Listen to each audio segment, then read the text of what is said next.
지난 설교로 우리는 죽음을 어떻게 대할 것인가라는 주제를 통해서 그리스도인의 죽음이 두려움이 아닌 소망이라는 사실을 함께 나누었습니다. 예수 그리스도의 십자가와 부활은 죽음을 종결이 아닌 새로운 시작으로 바꾸어 주었습니다.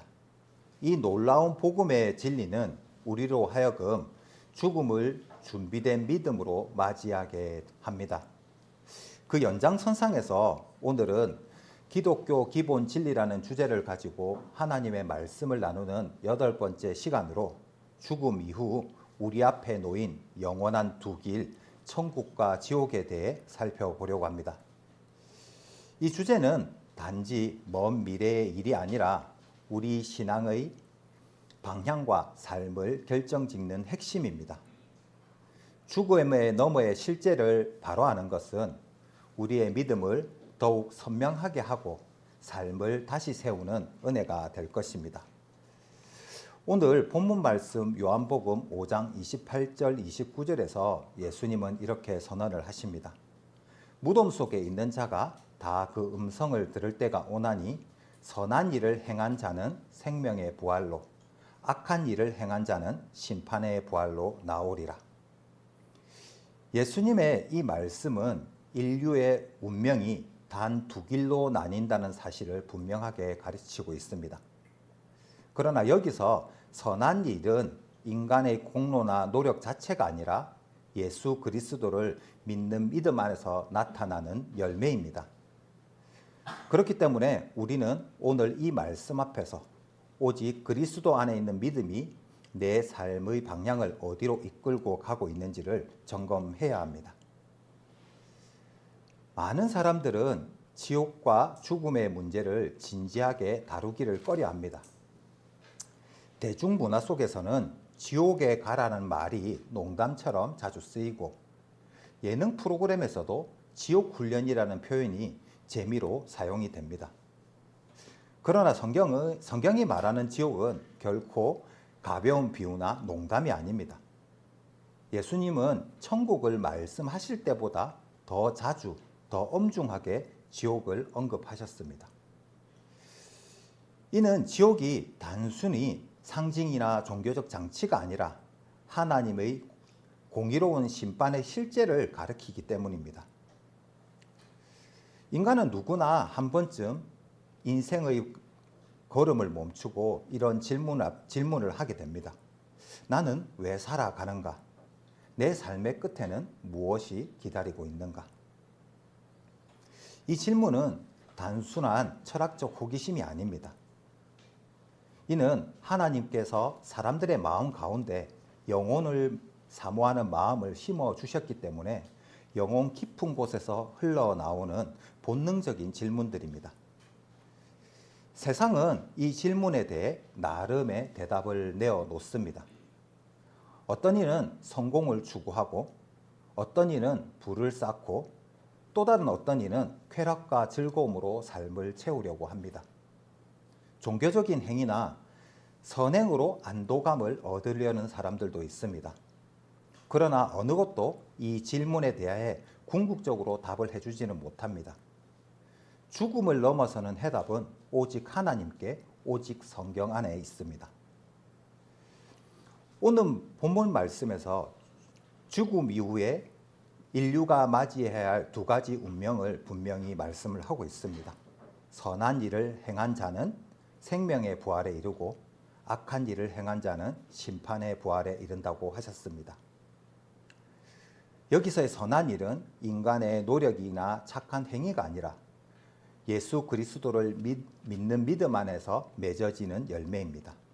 반대로 악한 일은 하나님을 거부하고 죄 가운데 살아가는 삶을 가리킵니다.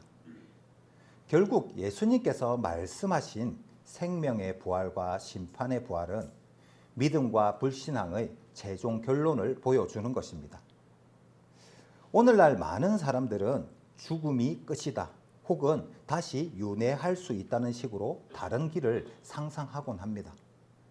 그러나 성경은 죽음 이후에 더 이상 회개할 기회가 없음을 분명히 선포하고 있습니다. 선택지는 오직 두 길 뿐입니다. 생명의 부활이냐, 심판의 부활이냐. 사랑하는 성도 여러분, 오늘 우리가 본문 말씀인 요한복음 5장 28절, 29절 말씀을 붙들어야 하는 이유가 있습니다. 세상의 많은 사람들은 천국과 지옥을 부정하지만 성경은 그 존재를 명확하게 선포하고 있습니다. 우리는 세상의 생각이 아니라 하나님의 말씀 앞에 서야 합니다.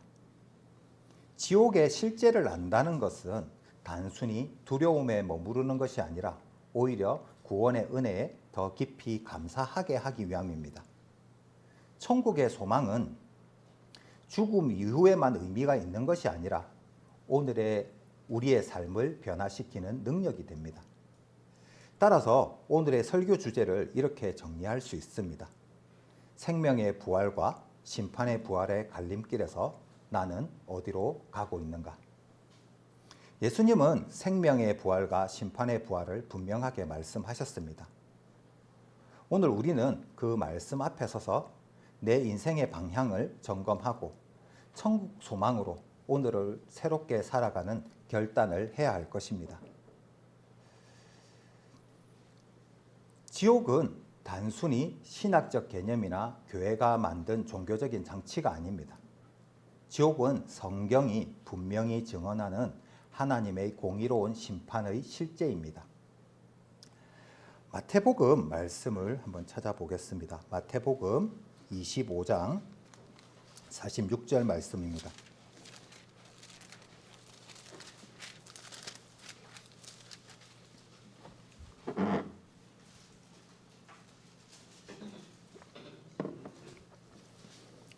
마태복음 25장 46절 말씀입니다.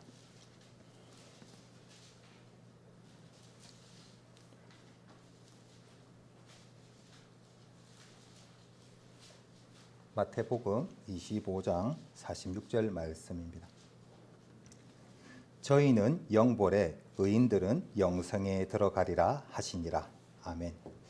여기서 영벌은 단순히 잠시의 형벌이 아니라 끝이 없는 영원한 심판입니다. 예수님은 마태복음 8장 12절, 마가복음 9장 43절에서 48절에서 지옥을 영원한 불, 꺼지지 않는 불, 바깥 어두운 곳이라는 다양한 비유적인 표현으로 지옥의 실제를 설명하셨습니다. 흥미로운 점은 성경에서 지옥에 대해 가장 많이 말씀하신 분이 바로 예수님이라는 사실입니다. 사람들은 흔히 지옥은 교회가 사람들을 겁주려고 만든 개념이다라고 말을 하기도 하지만 지옥을 가장 자주, 가장 구체적으로 말씀하신 분은 교회가 아니라 바로 예수님이셨습니다. 그렇다면 왜 예수님이 이렇게 지옥에 대해 자주 말씀하셨던 것일까요? 그것은 지옥이 실제로 존재하기 때문이고 우리가 반드시 그곳을 피해야 할 이유가 있기 때문입니다. 오늘날 많은 사람들은 지옥을 다양한 방식으로 왜곡을 합니다. 어떤 사람은 지옥은 인간이 만든 상상이라고 말을 합니다. 또 어떤 사람은 이 세상에서의 고통이 곧 지옥이라고 말을 하기도 합니다. 심지어 일부 기독교 안에서는 사랑의 하나님이 지옥을 만드실 리가 없다라고 주장을 하기도 합니다. 그러나 성경은 전혀 다르게 말씀을 합니다. 지옥은 사단과 타락한 천사들을 위해 원래 준비된 곳이었지만 하나님을 거부하는 자들도 그 길을 따라가게 됩니다. 지옥은 추상적인 상징이 아니라 실제로 존재하는 영원한 심판의 장소입니다. 신학자 C.S. 루이스는 이렇게 말했습니다. 지옥의 문은 안에서 잠겨 있다. 하나님이 억지로 사람을 집어넣으시려는 것이 아니라 사람 스스로 하나님의 은혜를 거부하고 그 길을 택한 것이다. 즉, 지옥은 하나님이 사람을 억지로 집어넣으시는 것이 아니라 사람들이 자신이 스스로 선택해서 도착하는 마지막 결과라는 것입니다. 성도 여러분, 지옥이 실제한다는 사실은 우리에게 세 가지 중요한 교훈을 전달해 주고 있습니다. 첫 번째는 죄를 가볍게 여기지 말라. 지옥은 죄의 최종적인 결과입니다. 죄를 대수롭지 않게 여기면 결국 파멸에 이르게 됩니다. 그러므로 성도는 날마다 회개하며 죄와 싸워야 합니다. 두 번째, 회개와 믿음 안에 굳게 서라. 우리는 모두 지옥에 갈 수밖에 없는 죄인이었습니다. 그러나 예수님의 십자가와 부활로 인해서 우리는 구원을 얻었습니다. 지옥의 실제를 알 때 나는 예수님 안에서 안전하다는 믿음의 확신이 더욱 굳건해집니다. 세 번째, 경건과 두려움으로 하나님 앞에 서라. 지옥의 실제는 하나님을 우습게 여기지 말라는 교훈입니다. 우리는 언제나 심판대 앞에 서 있는 자처럼 진실하고 경건하게 살아가야 합니다. 한 신학자는 이렇게 말을 했습니다. 지옥을 모른다면 십자가의 은혜를 절반밖에 모르는 것이다. 지옥의 존재를 인정할 때 우리는 십자가의 은혜가 얼마나 크고 놀라운 것인지 더욱 깊이 깨닫게 됩니다. 사랑하는 성도 여러분, 혹시 지옥을 단순히 상징적인 개념으로 생각하고 계시지는 않습니까? 예수님은 분명하게 말씀하셨습니다. 무덤 속에 있는 자가 다 그 음성을 들을 때가 오나니. 지옥의 실제를 인정할 때 성도는 더 이상 죄를 가볍게 여기지 않고 은혜의 소중함을 마음 깊이 되새기며 하나님을 두려워하는 마음으로 살아가게 됩니다. 지옥은 우리를 공포에 몰아넣기 위한 개념이 아니라 오히려 구원의 은혜를 더 굳건하게 세우고 붙들게 만드는 은혜의 교훈입니다. 어떤 분들은 이렇게 말을 합니다. 하나님이 사랑이시라면 왜 성경에 지옥 이야기가 나올까요? 바로 그 하나님의 사랑 때문에 성경은 지옥을 말씀합니다. 하나님은 우리가 구원받기를 원하시기 때문에 우리가 피해야 할 길 또한 분명히 경고하시고 은혜로 그 길을 인도하시는 것입니다. 성경이 지옥을 말하는 이유는 복음의 은혜를 더 깊이 깨닫게 하기 위함입니다. 지옥을 알지 못하면 복음의 은혜를 온전히 알 수 없습니다. 십자가는 단순히 삶을 위로하는 장식품이 아니라 우리가 마땅히 받아야 할 심판에서 건져내신 구원의 능력이라고 성경은 말합니다. 골로새서 말씀을 한번 찾아보겠습니다. 골로새서 1장 13절, 14절 말씀입니다.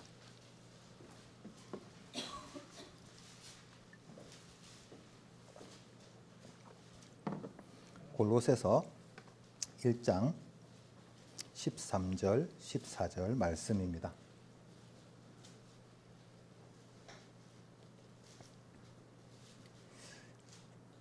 찾으셨으면 다 함께 읽도록 하겠습니다.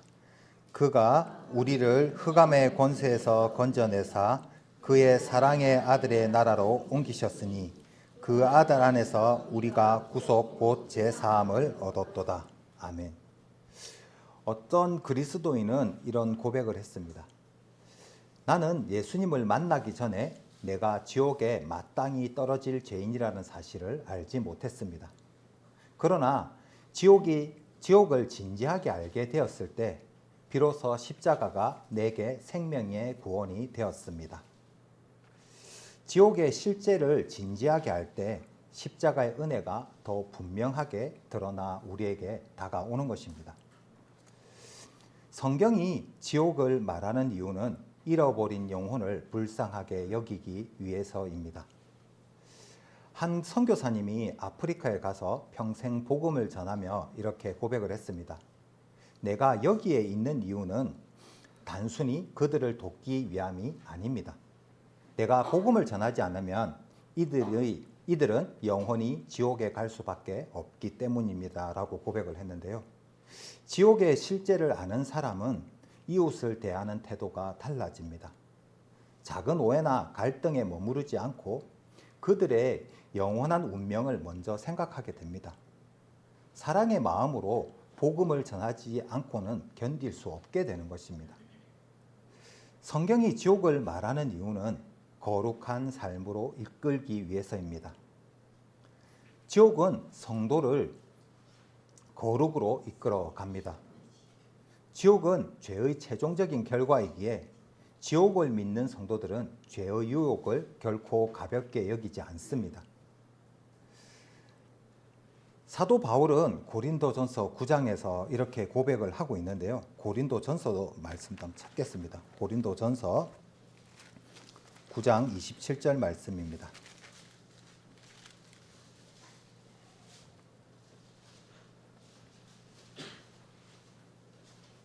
고린도전서 9장 27절 말씀입니다.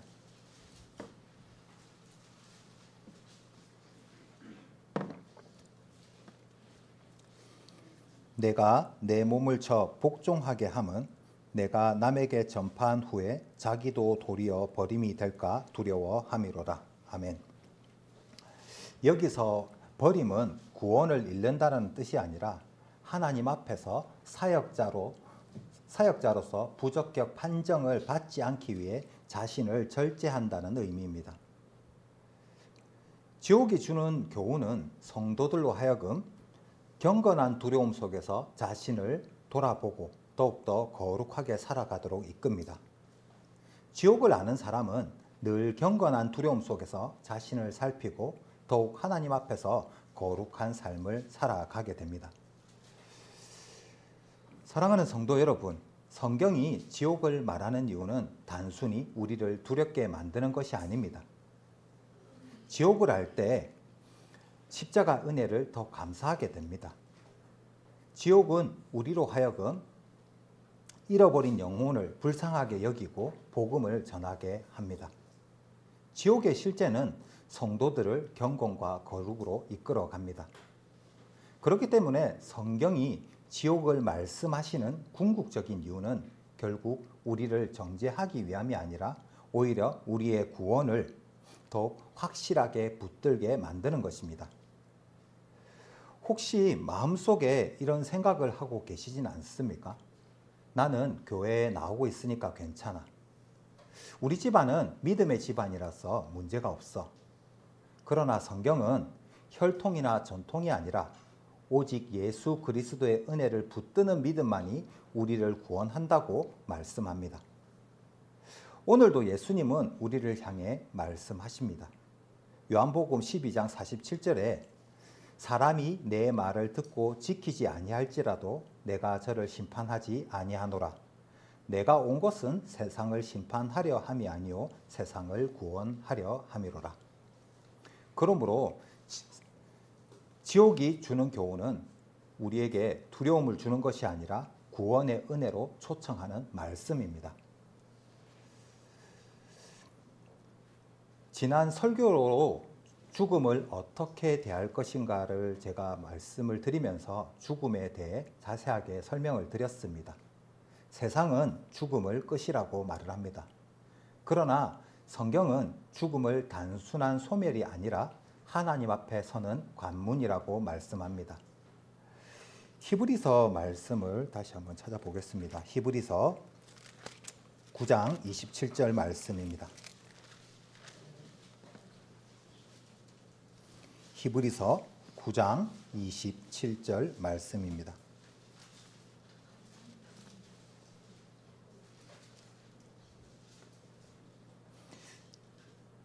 찾으셨으면 다 함께 읽도록 하겠습니다. 한 번 죽는 것은 사람에게 정하신 것이요 그 후에는 심판이 있으리니. 아멘. 이 땅에서의 삶이 전부는 아닙니다. 죽음 이후에는 반드시 심판과 영원한 삶이 기다리고 있습니다. 그래서 성경은 우리에게 죽음을 가볍게 여기지 말라고 준비된 삶을 살아가라고 말씀합니다. 우리가 성경적으로 죽음을 더 깊이 이해할 때 생명의 끝을 넘어 죽음 이후의 세계, 즉 하나님께서 예비하신 또 다른 차원을 우리는 더 분명하게 볼 수 있습니다. 성경은 인간의 죽음을 단지 숨이 멎는 사건으로 보지는 않습니다. 오히려 하나님께로 돌아가는 과정, 그리고 하나님의 공의와 사랑이 드러나는 시점으로 설명을 합니다. 그래서 우리는 죽음을 올바로 이해할수록 그 이후의 세계, 심판과 영생, 그리고 하나님과 영원한 관계를 더욱 분명하게 깨닫게 됩니다. 그렇다면 성경은 이 죽음 이후의 세계를 어떻게 가르치고 있을까요? 먼저 구약의 시각에서 죽음 이후의 세계를 잠시 조금 살펴보도록 하겠습니다. 욥기서 14장 13절 말씀을 찾겠습니다. 욥기서 14장 13절 말씀입니다.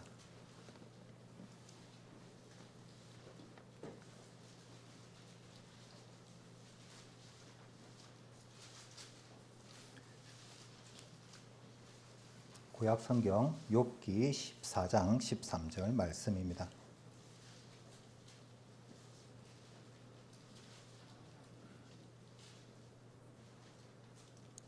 주는 나를 음부에 감추시며 주의 진노가 쉴 때까지 나를 숨기시고 나를 위하여 기한을 정하시고 나를 기억하옵소서. 아멘. 구약 성경은 죽은 자들이 가는 곳을 스올이라고 불렀습니다. 스올은 본문에 따라 무덤을 의미하기도 하고 죽은 자들이 모이는 보이지 않는 세계를 의미하기도 했습니다. 고대 이스라엘은 대체로 의인과 악인 모두가 스올에 간다고 여겼으나 스올 자체를 천국, 지옥처럼 명확한 구분된 장소로 보기보다는 죽음 상태의 전반을 가리키는 표현으로 이해했습니다. 욥은 고통 속에서도 이렇게 고백을 합니다. 주께서 나를 스올에 감추시고, 이 말은 곧 죽음조차도 하나님의 주권 아래 있음을 인정하는 고백이었습니다. 신약 성경은 죽음 이후의 상태를 더 구체적으로 구분을 합니다. 의인의 영혼은 낙원에 갑니다. 누가복음 23장 43절에서 예수님께서 십자가에서 회개한 강도에게 말씀을 하셨습니다. 오늘 내가 나와 함께 낙원에 있으리라. 이는 믿는 자가 죽는 순간 곧바로 주님과 함께 안식을 누림을 보여주는 것입니다. 그렇지만 믿지 않는 자의 영혼은 음부로 갑니다. 누가복음 16장에서 부자와 나사로의 비유가 나오는 것을 알고 계실 것입니다. 나사로는 아브라함의 품에서 위로를, 부자는 음부에서 고통을 받습니다. 이 장면은 죽음 이후에 즉시 의인과 악인의 영혼이 분리된다는 사실을 보여주는 것으로, 이는 죽음 이후에 즉시 의인과 악인의 운명이 분리되는 것을 교훈하고 있습니다. 이 장면은 비유적인 형식으로 사후 세계의 지리적인 구조를 세세하게 설명하는 것이 아니라 죽음 이후에 회개할 기회가 없음을 강조하는 말씀입니다. 따라서 신약은 스올이라는 막연한 죽음의 세계를 낙원과 음부라는 분명한 두 길로 구분을 합니다. 이러한 것을 신학적으로는 중간 상태라고 부릅니다. 단어만 들으면 어려워 보일 수는 있지만 사실 아주 단순한 개념입니다. 쉽게 말하면 죽음과 마지막 날 부활 사이의 상태를 가리키는 것입니다. 우리가 세상을 떠나는 순간 육신은 무덤에 묻히지만 영혼은 그대로 없어지지 않고 하나님 앞에서 계속 존재한다는 것입니다. 믿는 자의 영혼은 낙원에서 주님과 함께 안식을 누리고, 믿지 않는 자의 영혼은 음부에서 고통을 받습니다. 그리고 마지막 날 주님이 다시 오실 때 무덤 속의 육신이 다 일어나 부활의 몸을 입게 되고 영혼과 합하여 최후의 심판을 받게 됩니다. 이 중간 상태에 대해서 우리는 두 가지 사실을 기억해야 합니다. 하나는 죽음 이후에도 영혼은 의식이 있다는 것입니다. 부자는 음부에서 목마름을 느끼고 간절히 요청을 했고, 나사로는 위로를 받았습니다. 또 하나는 죽음 이후에는 더 이상 회개의 기회가 없다는 것입니다. 부자는 가족들에게 전해달라고 요청하였으나 이미 그 기회가 끝났음을 알게 됩니다.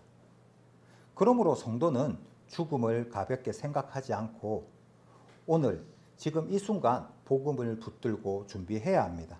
왜냐하면 죽음 이후에는 다시 기회가 없기 때문입니다. 죽음 이후의 차이는 오늘날 장례식장에서도 뚜렷하게 드러납니다. 믿음이 없이 세상을 떠난 사람의 가족들은 다시는 못 보겠구나, 이제는 끝이구나 하는 절망 속에서 울부짖습니다. 그러나 하나님 안에서 세상을 떠난 성도의 장례식장은 눈물은 있지만 소망의 눈물입니다. 가족들은 이렇게 말합니다. 다시 만날 날이 있기에 감사합니다. 어떤 성도님은 임종 직전에 자녀들의 손을 붙잡고 이렇게 말씀하셨다고 합니다.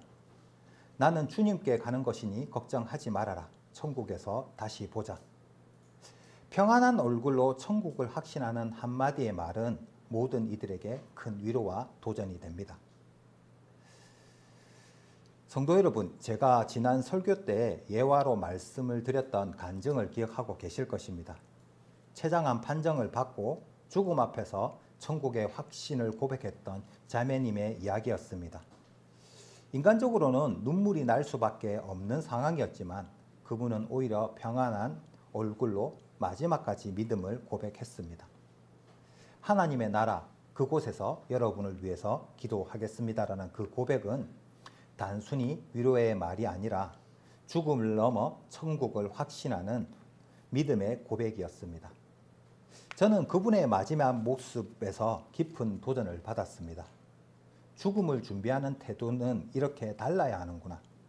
천국을 바라보는 신앙이 이렇게 사람을 강하게 만드는 것이라는 것을 마음으로 깨닫게 되었습니다. 부산 지하철에서 만났던 한 노인은 저에게 신앙의 출발점이 되었습니다. 짧은 만남이었지만 그분이 건네준 한마디는 지금도 제 마음 깊숙이 새겨져 있습니다.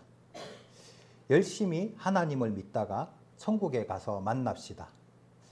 세상 사람들에게는 그저 스쳐 지나가는 인사처럼 들릴 수 있지만 저에게는 그것이 영혼을 향한 초청장이 되었습니다. 그 한마디가 제 신앙의 길을 바꾸었고 오늘 제가 복음을 전하는 자로 서게 한 하나님의 은혜의 도구가 되었습니다. 이 두 이야기는 우리에게 같은 진리를 보여줍니다. 죽음을 맞이하는 사람의 고백과 일상 속에서 건네는 짧은 한마디가 다른 사람에게는 영혼을 바꾸는 복음의 증거가 될 수 있다는 것입니다. 병상에서 천국을 바라보며 담대히 고백하는 모습은 죽음 이후에 열려있는 천국의 문을 보여주는 것입니다. 지하철에서 나눈 짧은 한마디에는 누구에게나 열려있는 복음의 초청장이 될 수 있습니다. 사랑하는 성도 여러분, 그렇다면 우리는 어떤 고백으로 우리의 마지막을 준비하고 있습니까? 우리의 한마디가 다른 이에게는 복음의 씨앗이 될 수 있음을 믿으십니까? 죽음을 믿음으로 준비하는 사람의 고백 삶과 천국을 확신하는 사람의 고백은 절대로 헛되지 않습니다. 그것은 우리의 장례식장에서도 우리의 마지막 인사 속에서도 우리의 일상의 대화 속에서도 하나님의 나라를 증거하는 증거로 드러납니다. 사랑하는 성도 여러분, 죽음은 결코 끝이 아닙니다. 구약은 죽음을 스올이라는 막연한 표현으로 표현을 했으나 신약은 낙원과 음부라는 분명한 두 길로 구분을 합니다. 믿는 자는 낙원에서 주님과 함께 안식을 누리고 믿지 않는 자는 음부에서 고통을 받습니다. 그리고 마지막 날 모든 무덤이 열리며 생명의 부활과 심판의 부활이 있을 것입니다. 그렇기 때문에 성도는 죽음을 단순히 끝으로 보지 않고 준비된 믿음의 삶으로 맞이해야 합니다. 죽음은 끝이 아니라 하나님 앞에 서는 시작이기 때문입니다. 죽음 이후에는 반드시 부활이 있습니다. 그리고 그 부활은 모든 사람에게 예외 없이 일어납니다. 오늘 본문 말씀 요한복음 5장 28절 29절 말씀처럼 선한 일을 행한 자는 생명의 부활로, 악한 일을 행한 자는 심판의 부활로 나오게 됩니다. 즉 믿는 자든 믿지 않는 자든 모두 부활합니다. 차이는 부활의 목적에 있습니다. 어떤 이는 영생을 얻기 위해, 어떤 이는 심판을 받기 위해 부활을 합니다. 성경은 부활의 몸에 대해서도 구체적으로 설명을 하고 있습니다. 고린도전서 15장에 보면 이렇게 말씀을 하고 있습니다. 썩을 것으로 심고 썩지 아니할 것으로 다시 살아나며, 욕된 것으로 심고 영광스러운 것으로 다시 살아나며, 약한 것으로 심고 강한 것으로 다시 살아나며, 육의 몸으로 심고 신령한 몸으로 다시 살아난다. 이것은 놀라운 소망입니다. 이 말씀은 단순히 비유나 상징이 아니라 실제로 믿는 자에게 주어진 영원한 부활의 약속입니다. 우리의 몸은 지금 연약하고 병들고 결국 흙으로 돌아가지만 하나님은 그날에 우리를 다시 일으켜 썩지 않고 영광스럽고 강한 몸으로 변화시키실 것입니다. 성경은 우리가 장차 예수 그리스도의 영광스러운 부활의 몸을 입게 될 것을 약속합니다. 이것은 단지 다시 살아난다의 의미를 넘어서 전혀 새로운 존재로의 변형을 의미합니다. 즉 부활은 단순히 회복이 아니라 영원한 생명으로의 완전한 변화입니다. 이 부활의 약속이 바로 우리의 신앙의 중심이고 고난 속에서도 흔들리지 않는 소망의 근거입니다. 그러므로 성도들은 죽음을 두려워하지 않습니다. 오히려 그날에 주님께서 내 몸을 새롭게 하실 것이라는 믿음으로 오늘을 살아갑니다. 부활 이후에는 반드시 심판이 있습니다. 성경은 두 가지 심판을 말합니다. 불신자를 향한 심판, 백보자 심판. 요한계시록 20장에는 크고 흰 보좌 앞에서 죽은 자들이 심판받는 장면을 기록하고 있습니다. 요한계시록 20장 말씀을 찾겠습니다.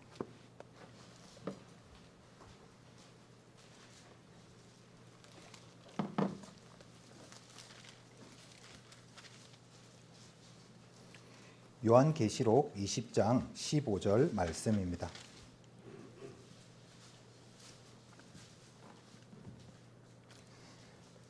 찾으셨으면 이 구절은 함께 읽겠습니다. 요한계시록 20장 15절 말씀입니다. 누구든지 생명책에 기록되지 못한 자는 불못에 던지우더라. 아멘. 이것이 바로 지옥 곧 영원한 형벌입니다. 또 하나의 심판은 성도를 향한 심판이 있습니다. 그리스도의 심판대에 관한 말씀은 고린도 후서에 있습니다. 고린도 후서 5장 말씀을 찾겠습니다.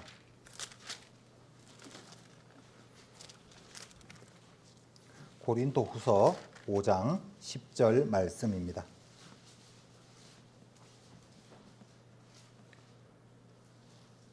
고린도 후서 5장 10절 말씀도 다 함께 읽도록 하겠습니다. 이는 우리가 다 반드시 그리스도의 심판대 앞에 드러나 각각 선악간에 그 몸으로 행한 것을 따라 받으려 함이라. 아멘.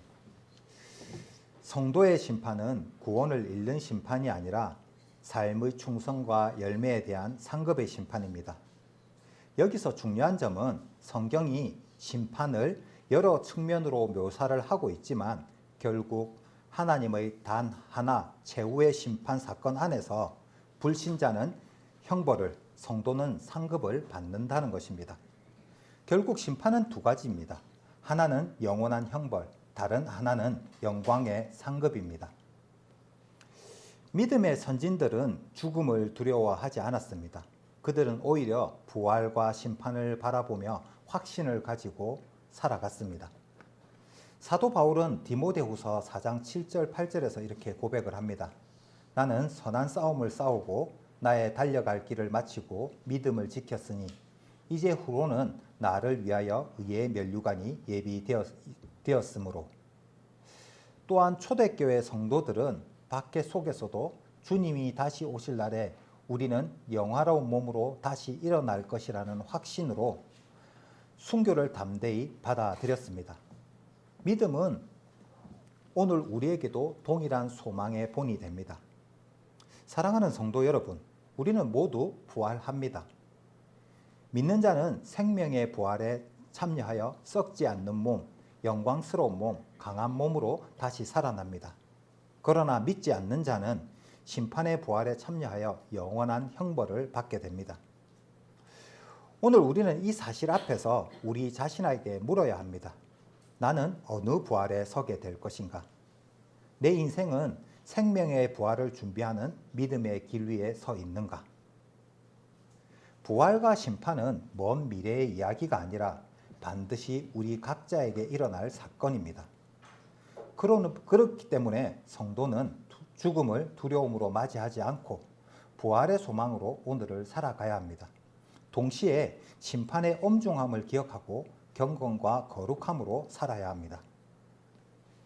사랑하는 성도 여러분, 많은 사람들은 천국을 말할 때 단순히 고통이 없는 곳, 눈물이 없는 곳 정도로만 생각을 합니다. 물론 그것은 사실이기도 합니다. 요한계시록 21장 4절에 보면 모든 눈물을 그 눈에서 씻기심에 다시는 사망이 없고 애통하는 것이나 곡하는 것이나 아픈 것이 다시 있지 아니하리라고 약속을 하고 있습니다. 그러나 천국은 단순히 고난이 없는 상태가 아닙니다. 천국은 하나님의 임재가 충만한 자리, 하나님과 함께 거하는 영원한 교제의 나라입니다. 성경은 천국을 다양한 이미지로 묘사를 하지만 그것은 단순한 외형이 아니라 본질을 드러내는 상징입니다. 천국은 거룩한 나라입니다. 요한계시록 21장 27절은 이렇게 말씀하고 있습니다. 무엇이든지 속된 것이나 가증한 일 또는 거짓말하는 자는 결코 그리로 들어가지 못하되 오직 어린 양의 생명책에 기록된 자들 뿐이라. 천국은 죄와 악이 전혀 없는 완전한 거룩의 나라입니다. 천국은 영화된 몸의 나라입니다. 앞서 우리가 살펴봤었던 것처럼 우리는 부활의 몸을 입게 됩니다. 더 이상 병들지 않고 늙지 않고 죽지 않는 몸을 가진 나라가 천국입니다.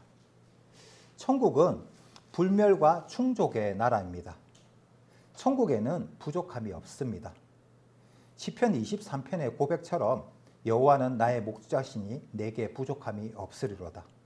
천국은 전혀 부족함이 없는 충족의 나라입니다. 천국은 영광의 나라입니다. 성경은 천국을 금과 보석으로 화려하게 장식된 성으로 묘사를 하고 있습니다. 그러나 그것은 단순히 외형적인 화려함이 아니라 하나님의 영광이 가득한 상태를 상징하고 있는 것입니다. 천국은 하나님과의 친밀한 교제의 나라입니다. 요한계시록 22장 4절에 보면 그의 얼굴을 볼 터이요 그의 이름도 저희 이마에 있으리라고 말씀을 합니다. 천국에서의 가장 큰 복은 하나님과 얼굴을 마주하는 것입니다. 천국은 단순히 장소가 아니라 하나님과 함께 거하는 관계의 충만입니다. 어떤 아이가 할머니에게 물었습니다. 할머니, 천국은 어떤 곳이에요? 할머니는 미소를 지으며 손주에게 아주 자세하게 대답을 해주십니다. 천국은 우리가 지금까지 맛보지 못한 기쁨과 사랑이 가득한 곳이란다. 무엇보다 예수님이 계신 곳이 바로 천국이란다. 성경은 천국을 다 표현할 수 없을 만큼 아름답게 묘사를 하고 있습니다. 요한은 계시록에서 천국을 보았으나 그 영광을 온전히 담아내지 못했습니다. 사도 바울도 고린도후서 15장에서 셋째 하늘에 이끌려 갔으나 사람이 가히 이르지 못할 말이라고 하였습니다. 천국은 우리 인간의 언어로 다 설명할 수 없는, 상상할 수 없는 영광의 자리입니다. 천국의 본질을 아는 성도는 이 땅의 삶을 다르게 살아갑니다. 시험이 와도 낙심하지 않습니다. 왜냐하면 우리의 본향은 이 땅이 아니기 때문입니다. 세상의 부귀영화에 집착하지 않습니다. 이 세상의 어느 곳도 천국의 영광과 비교할 수 없기 때문입니다. 고난 가운데서도 감사할 수 있습니다. 장차 받을 영광이 현재의 고난과 비교할 수 없기 때문입니다. 어떤 성도는 세상적으로는 가난했지만 늘 이렇게 고백을 하며 살았습니다. 나는 비록 가난하지만 천국의 부요함을 바라봅니다. 이 땅의 집은 초라해도 하늘의 집은 영원합니다. 그의 얼굴은 늘 기쁨과 평안으로 빛이 났습니다. 사랑하는 성도 여러분, 천국은 지옥이 아닌 곳이 천국이 아닙니다. 천국은 하나님이 거하시는 거룩한 영광의 나라, 부족함이 없는 충만의 나라, 그리고 영원한 기쁨과 평강이 넘치는 나라입니다. 그러므로 우리는 이 땅을 살아가면서 이 천국을 소망해야 합니다. 그 소망이 우리의 믿음을 굳건하게 세우고 흔들리지 않게 만드는 힘이 되기 때문입니다. 사랑하는 성도 여러분, 천국의 소망은 단순히 죽음 이후에 갈 곳이 있으니 안심된다는 정도로의 위로가 아닙니다. 천국의 소망은 단지 미래의 약속이 아니라 현재의 삶을 변화시키는 능력입니다. 성도는 장차 누릴 영광을 바라보며 오늘을 다르게 살아갑니다.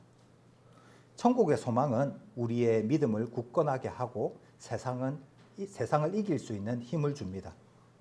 그렇다면 천국의 소망은 구체적으로 우리의 삶에 어떠한 영향을 줄까요? 그 영향을 5가지로 설명을 조금 드리겠습니다. 천국은 전도의 열정을 불러일으킵니다. 천국의 실제를 아는 사람은 천국이 있으니 지옥 또한 실제한다는 것을 알게 됩니다. 이것을 아는 성도는 복음을 전하지 않고는 견딜 수 없습니다.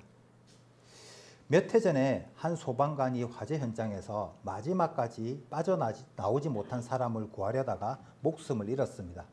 사람들은 그 사람을 영웅이라고 불렀지만 그 동료들은 이렇게 말합니다. 그는 늘 말했어요. 내가 구할 수 있는 사람이 있다면 불길 속이라도 들어가야 한다고. 천국의 소망을 가진 성도는 이와 같습니다. 우리가 전하지 않으면 누군가는 영원한 심판의 불길 속에 남게 됩니다. 복음을 전하는 것은 위험을 무릅쓰는 선택이 아니라 사랑의 본능입니다.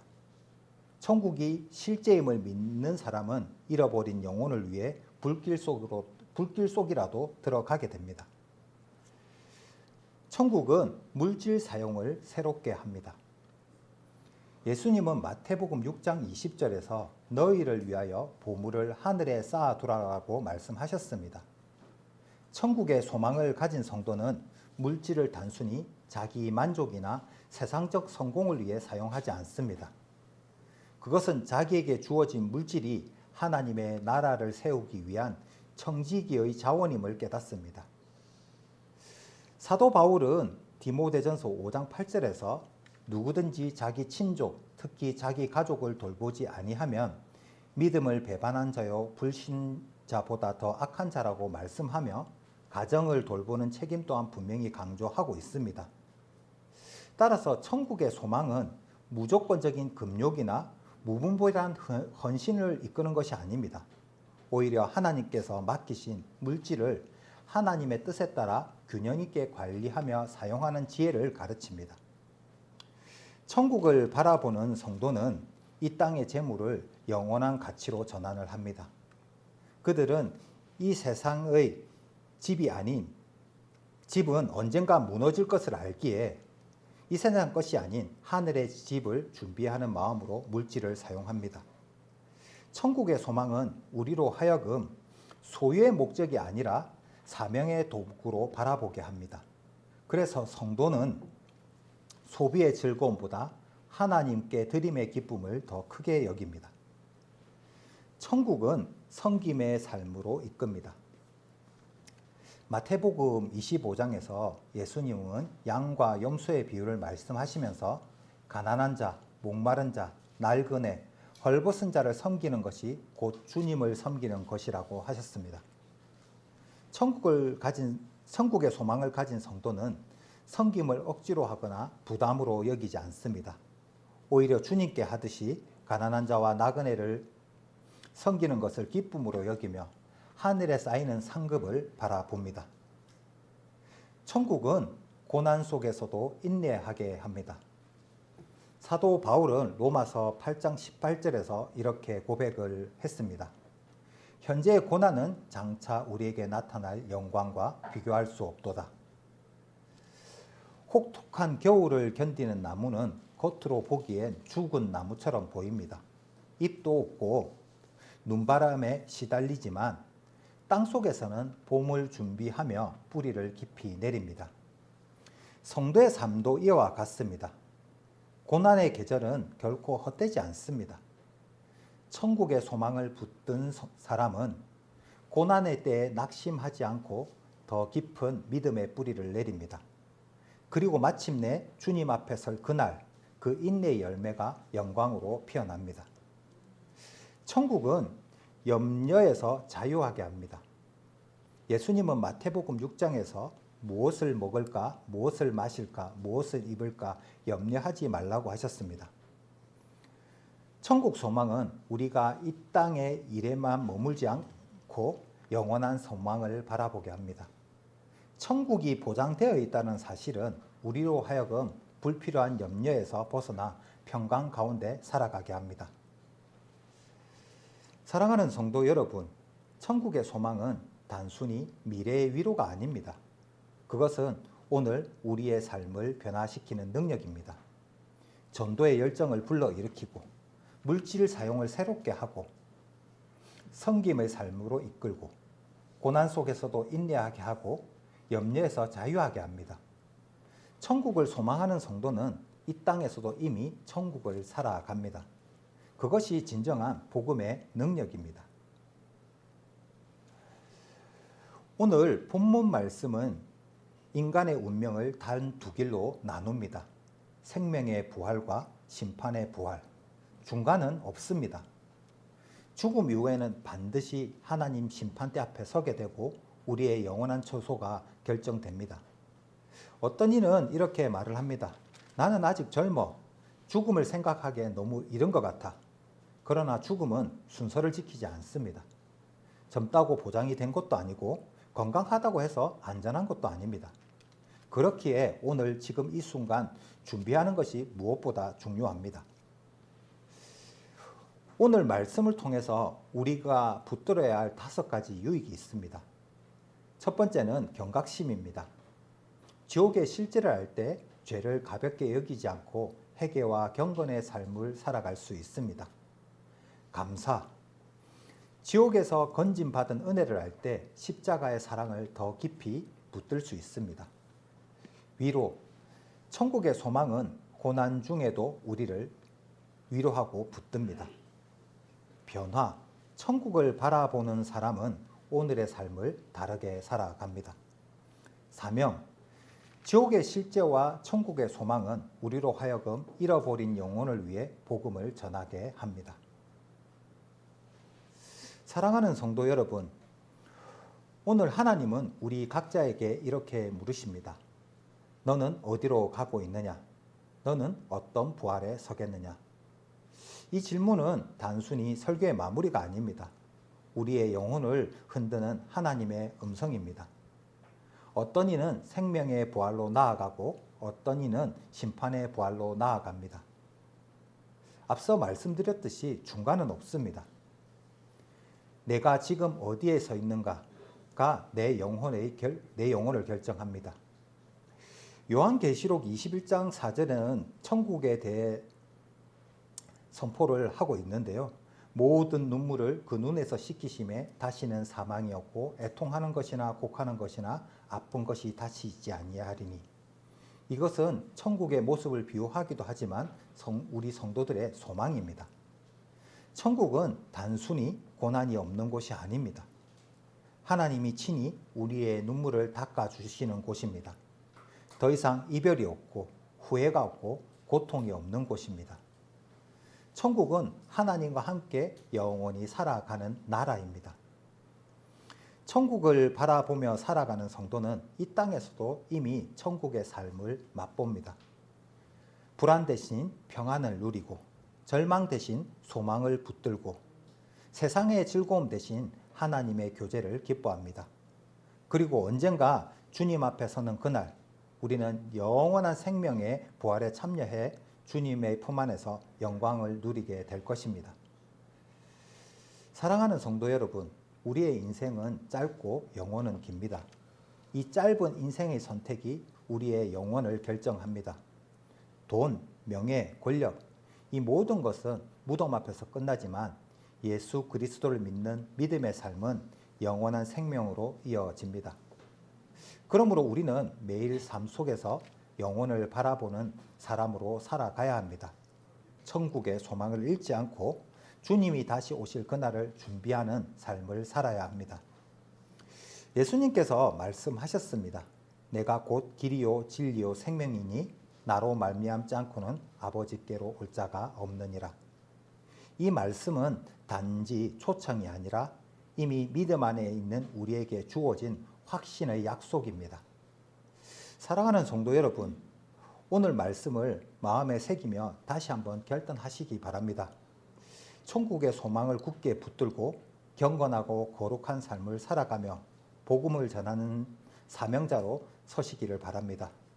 마지막 날 우리 모두가 생명의 부활에 참여하여 주님 앞에 서는 그날 잘하였다, 착하고 충성된 종이라는 칭찬을 받는 성도가 되시기를 주님의 이름으로 축원합니다.